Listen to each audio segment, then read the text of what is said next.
Magandang umaga mga kwatsero, kamusta kayo? Well, dito sa amin sa bukid mga kwatsero, uso na ang anihan ng mais. Kaya nag-decide ako na umuwi sa aming probinsya, sa aming bukid, para harvestin na nga at pitasin itong mga mais namin. So, mga kwatsero, ito yung mga mais namin. Kung mapapansin nyo, hindi maganda, mga bansot, dahil nga nakulangan ng abono, so maliliit yung bunga. Gayon pa man mga kwatsero, marami-rami rin yung naipon nating mais. Kasama na rito yung mga binili ko sa aming mga kapitbahay. Konting kwento muna tayo mga kwatsero. Alam nyo ba mga kwatsero, dito sa bukid, mahalaga na meron kang sariling kalabaw kasi siya yung magiging katuwang mo para sa pag-aararo sa bukid. Nung una mga kwatsero, akala ko kaya kong mag-isa trabahuin ang pagtanggal ng mga butil ng mga mais dito sa paklang. Kung kaya't pumwesto na ako para paghandaan at simulan ang mahabang kiskisan. Siyempre, hindi tayo marunong mga kwatsero kaya nagpaturo muna tayo kung paano ito gawin. Siyempre mga kwatsero, dahil matalino tayo, ipa-fast forward natin ito para mabilis din matapos. Mindset ba? Mindset.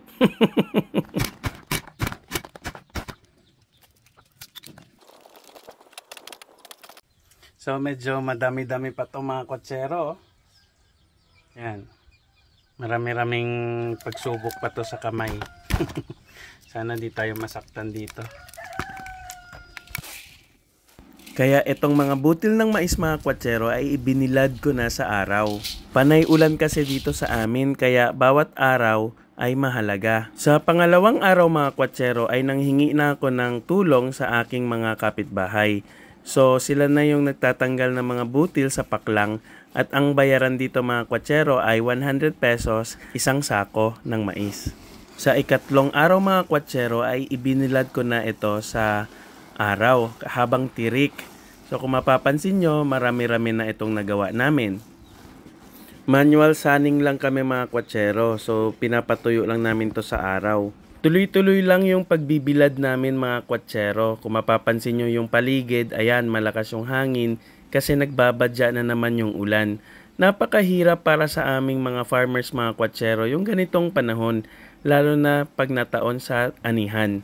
Kay hirap-hirap mga kwatsero kasi nakakapagod, biruin mo, ilalatag mo tapos after 30 minutes, isasako mo na ulit.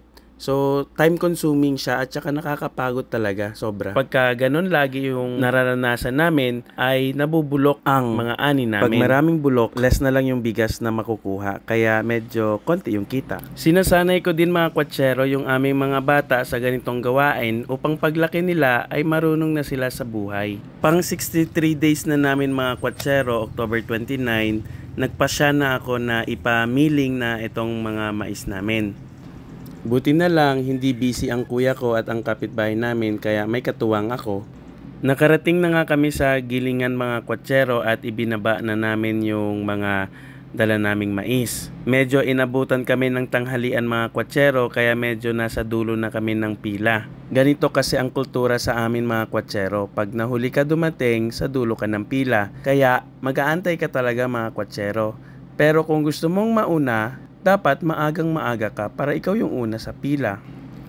Pag minalas-malas ka talaga mga kwatsero, minsan aabutin ka talaga ng alas 8 ng gabi bago makauwi ng bahay. Kaya kaming mga taga-bukid mga kwatsero na hindi pa kayang pumasok yung mga sasakyan lalo na pag tag-ulan, talagang maaga talaga kami pumupunta sa gilingan. Tapos mga kwatsero, titimbangin na ito para malaman kung ilang kilo lahat at kung magkano ang babayaran. Nasa 300 plus kilos ito mga kwatsero kaya inabot kami ng 900 pesos. Oras na namin mga kwatsero. So ayan na, ang unang step ay ilalatag lahat ng mga mais namin dito sa salaan.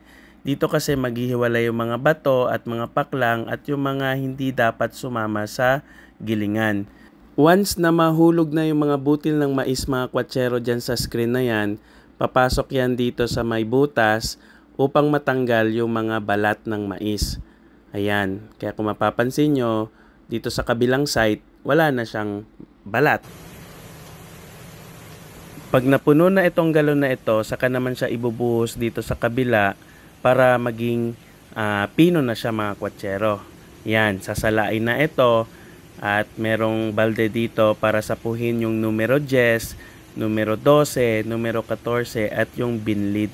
Yung paggiling ng mais mga kwatsero ay ibang-iba sa paggiling ng palay. Dito, may mga iba't ibang sizes yung mais. Sa palay kasi, once giniling mo yan, paglabas, bigas na. Dito kasi, marami siyang sizing. Merong 10, may 12, may 14, tapos yung pinong-pino, yung binlid na tinatawag. Tapos mga kwatsero, yung sinasabi ko kanina na first come, first serve, hindi pwedeng mauna. Paano pag may dumating na buntis? Paano pag may dumating na senior citizen? Actually mga kwatsero, stressful itong pagigiling ng mais. Napaka-laborious siya mga kwatsero. Kung mapapansin nyo, isa lang si kuya. Kaya yung kuya ko, yung kapatid ko at saka yung kapitbahay namin ay tumutulong dito sa mga processes na ito. Yan, tulad yan. Siya yung magtatanggal, magsisilid sa sako, ilalagay ulit sa butas. Tapos yung kuya ko tatakbo sa likod para titignan niya yung ipa or yung darak ng mais. So, hindi talaga siya pwede sa mga PWD, matatanda or senior citizen or yung mga buntis kasi marami ka talagang gagawin dito sa pagmiling ng mais mga kwatsero. Halimbawa, na crack na yung mais mga kwatsero, hindi pa po iyon tapos. Ibabalik ulit yun sa sa gilingan doon sa butas. So, hindi kaya yon ng labor ng milling. Kaya dapat tutulong ka talaga. So, pag buntis ka, paano ka kilos ng mabilis, mahirapan ka, ma-stress ka. Ganun din sa mga matatanda or PWD. Kaya nasusunod talaga dito yung first come, first serve basis. Kasi yung nagpapagiling ay mga young adults, mga maliliksi. So, ini-explain ko lang mga kwatsero, no? Kasi baka mamaya mabash tayo, may sasabihin, bakit hindi inuuna yung matanda, may nakita sa video, yung matanda pumila, ganito, ganyan. So, ini-explain lang natin para malinaw. Natapos na rin kami sa wakas mga kwatsero after 4 hours. So, imagine nyo yun. Sa mga kagaya ko na maiksi ang pasensya, alam na, inaantok. Inaayos na lang namin yung mga sako mga kwatsero para hindi matapon yung mga laman. Sayang kapagod kaya. Kung mapapansin nyo mga kwatsero yung kuya ko naka-face mask, kasi alam niya na yung process dito. Talagang mag-i-inhale ka ng maraming ipa galing sa mga mais.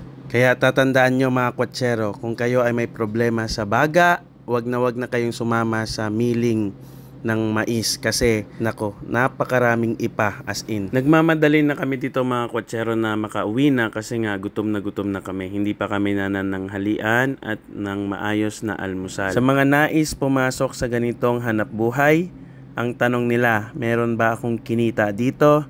Yes po, meron naman po. Nasa mahigit kumulang 1,000 pesos.